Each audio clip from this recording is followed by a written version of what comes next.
Hi, my name is Brandy, and this is my healthcare reform presentation. The objectives to this presentation is that we were supposed to interview a professional in the healthcare field who had some insight into some of the articles that we had discussed in our online forum this week. Mine were pertaining to pharmaceuticals and drugs. I am hoping to be able to incorporate those answers into a future position in healthcare administration and give some ideas as to how I might do that. I will also share a biblical perspective on this topic and will end with a conclusion on it. Who did I decide to interview?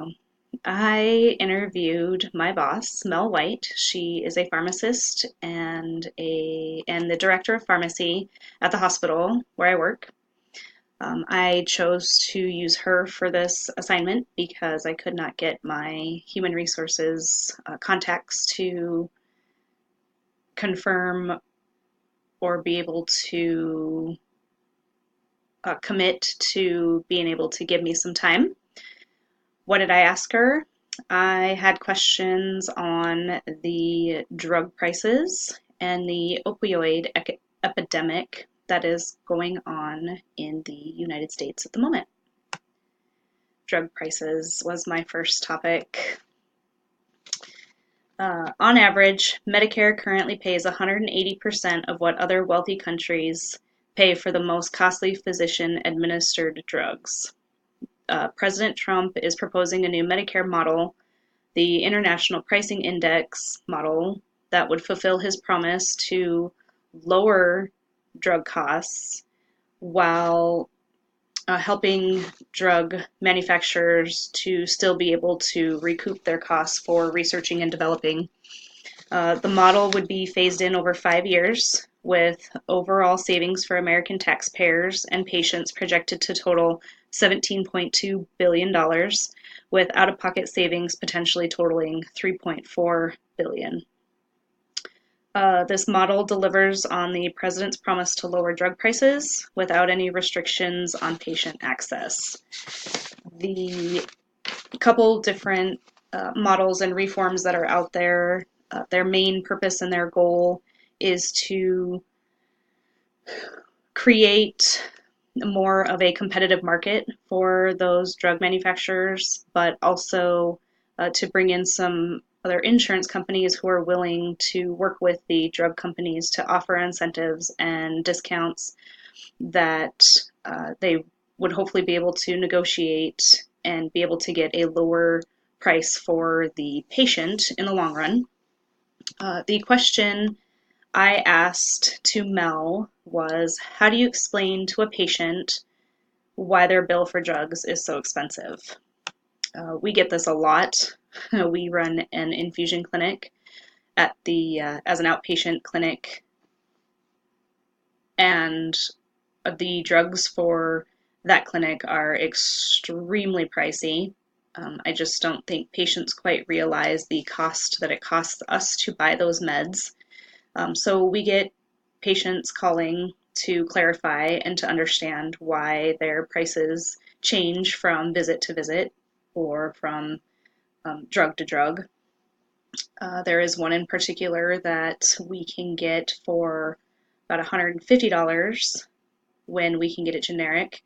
There is one when we can't get it generic, which happens quite a bit, we then have to buy the brand, which there's about $1,000 difference in cost.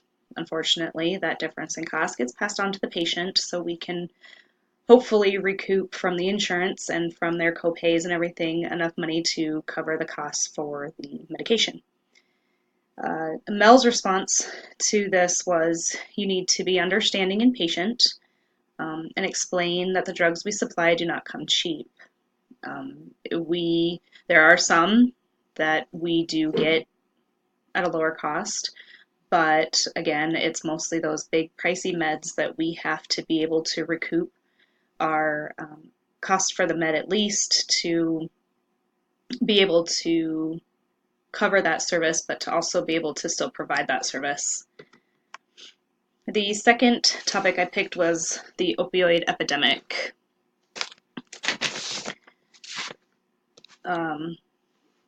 Most estimates report that approximately 2 million Americans abuse or are dependent on prescription opioids, and at least 500,000 individuals use heroin. Opioid painkillers are notorious for being the driving force in the rise of substance abuse and lethal overdoses.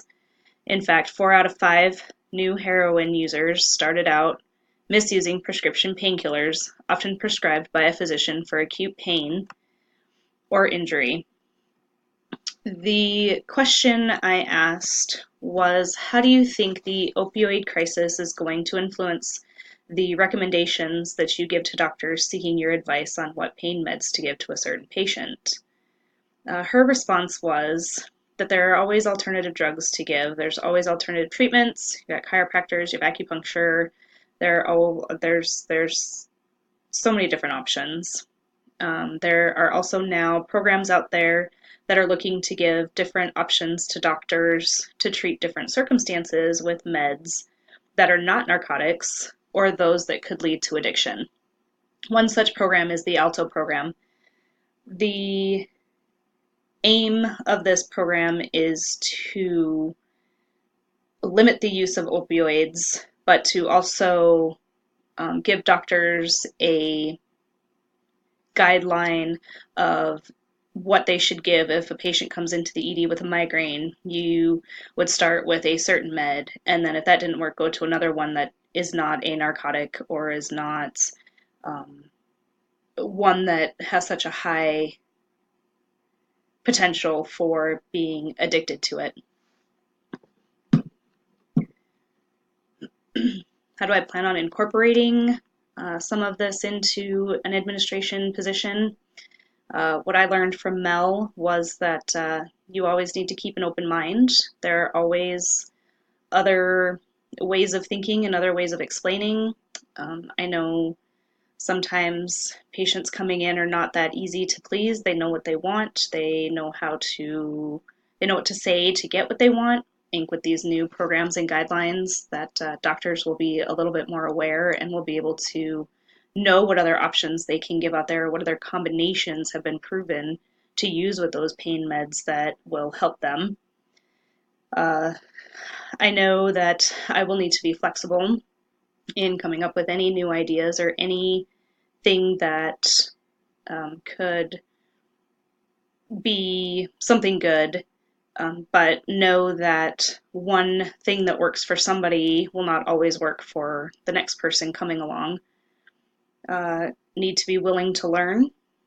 There are always going to be new combinations of things, and there will always be something to learn. Always, always, always. And we just need to be able to understand that in any situation, there's a room to grow and to be able to gain some knowledge that you might not have known before. I also need to remember to listen to my coworkers. A lot of them come from different working environments. Some of them come from different fields that don't necessarily come from medical and only, but they bring a new perspective, and they can definitely bring fresh ideas to the table that you could be able to use to make sure that your patients are receiving the best care.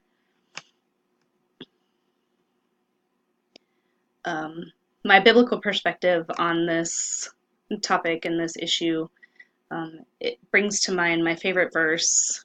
One of my favorite verses is 2 Timothy 3:16 through 17. All scripture is inspired by God and is useful to teach us what is true and to make us realize what is wrong in our lives. It corrects us when we are wrong and teaches us to do what is right. God uses it to prepare and equip his people to do every good work. We must rely on what we know of God's love and trust what He has taught us in order for us to pass on that love and compassion to all we do, especially when we are taking care of other people. The conclusion is that we need to trust in the processes and trust in the um, the way that things work. We need to remember that there are always going to be things out of our control, drug prices being one. We just need to trust and rely on what we know and keep a level head in any and all situations. Sometimes we need to think outside the box. We need to be creative. We need to know that one thing it's not set in stone. It can always change. Some people might not understand it in one way, so you need to be able to come up with another way to explain it. The last part of this is that we need to pray. We need to pray and ask for God's guidance and His support every day so that we can be good stewards of the resources that we are in control of. We need to be able to show compassion and love in all that we do. Um, and that's about all I got. Thanks for listening.